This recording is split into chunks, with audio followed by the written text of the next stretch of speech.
ఉమ్మడి చిత్తూరు జిల్లాలో యువగళం పాదయాత్రలో భాగంగా నిర్వహిస్తున్న భారీ బహిరంగ సభలో లోకేష్ మాట్లాడుతున్నారు. ఇప్పుడు లైవ్ చూద్దాం. కోర్టు దొంగకి వ్యవసాయ శాఖ మంత్రి ఇచ్చారు. మీరు ఎంది కరెక్ట్.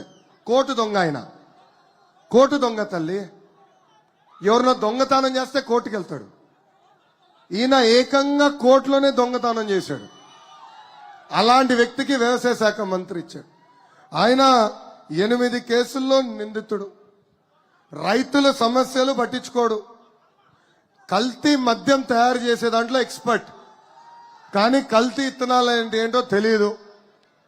అకాల వర్షాల వల్ల రైతులు నష్టపోతే కల్తీ మద్యం తయారీలో బిజీగా ఉన్నాడు ఈ కోర్టు దొంగ.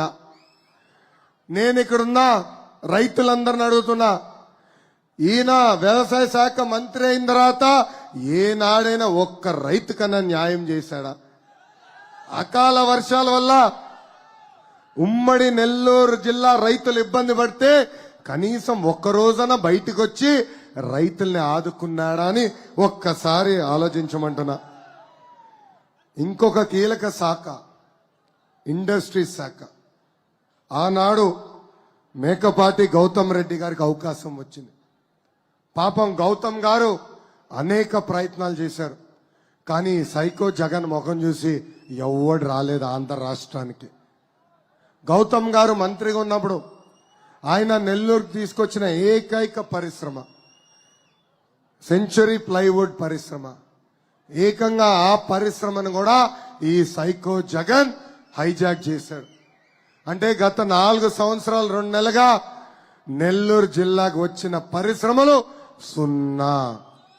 సున్నా. అందుకే నెల్లూరు జిల్లా ప్రజలందరినీ అడుగుతున్నా, 10కి 10 సీట్లు తెలుగుదేశం పార్టీకి ఇవ్వండి.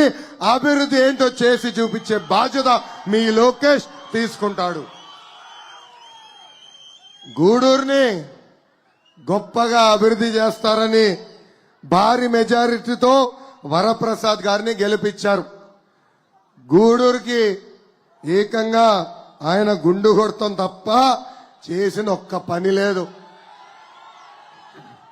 ఇక్కడున్న ప్రజలను అడుగుతున్నా, మీ జీవితంలో ఏమైనా మార్పు వచ్చిందా? ఒక దళితుడు జీవితంలో బాగుపడిందా? లేదు. కష్టపడి వరప్రసాద్ గారిని గెలిపించిన వైకాపా కార్యకర్తలు ఆయనకి ముద్దుగా ఒక పేరు పెట్టారండి. ఏం పేరు పెట్టారు? కలెక్షన్ ప్రసాద్. నేను ఏ నియోజకవర్గంకి వెళ్ళినా అక్కడ ఎమ్మెల్యే పరిస్థితి తెలుసుకుని పేరు పెడతా, కానీ ఇక్కడ నాకు అవకాశం ఇవ్వలా. వైకాపా కార్యకర్తలు నాయకులే పెట్టేశారు కలెక్షన్ ప్రసాద్ అని. ఆయన పలకరింపు సూపర్గా ఉంటుంది. అమ్మా బాగున్నావా, చిన్న కంగారు పడొద్దని చెప్తాడు, కానీ ఏ ఒక్క పని చేయడు. ఇంటికి వెళ్తే ఇచ్చిన హామీలన్నీ మర్చిపోతాడు. ఆయన చాలా ఓపెన్ గా మాట్లాడతాడండి.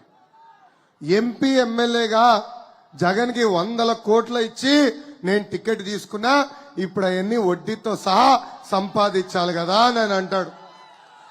అందుకే చికెన్ షాపులు, చేపల మార్కెట్, కూరగాయల మార్కెట్ నుంచి పెద్ద ఎత్తున డబ్బులు వసూలు చేస్తున్నారు ఈ కలెక్షన్ ప్రసాద్. ఏకంగా గూడూరు చిలుకలూరులో గ్రావెల్ మాఫియా అంతా కలెక్షన్ ప్రసాద్ ఆయన కుమారుడు నవీన్ నడుపుతున్నారు. ఒక గ్రావెల్ మాఫియా ద్వారా దాదాపు 100 కోట్ల రూపాయలు ఈ కలెక్షన్ ప్రసాద్ సంపాదించాడు. ఈ కలెక్షన్ ప్రసాద్ లెటర్ కూడా విలువ కట్టాడు. ఎంతో తెలుసా? 5,000 రూపాయలు. 5,000 రూపాయలు.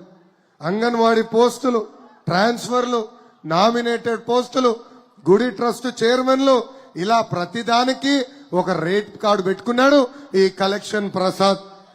ఈయన స్టోరీ విన్న తర్వాత ఇలాంటి ఎమ్మెల్యే ఉంటాడని నేనే ఆశ్చర్యపోయా. ఈయన స్టోరీ అంటే ఇక్కడ ప్రజలు కాదు కదా, రాష్ట్రంలో ఉన్న ప్రజలందరూ షాక్ తినే పరిస్థితి ఉంది. గూడూరు మున్సిపాలిటీలో ఏకంగా కమిషనర్ ని పార్ట్నర్ గా చేస్తూ రోడ్లు వేయకుండా బిల్లే డ్రా చేశారు. షాపింగ్ కాంప్లెక్స్ లో అక్రమాలు, స్పెషల్ ఆఫీసర్ ద్వారా సంతకాలే పెట్టించుకుని 50 కోట్ల రూపాయలు డ్రా చేశాడు ఈ కలెక్షన్ ప్రసాద్.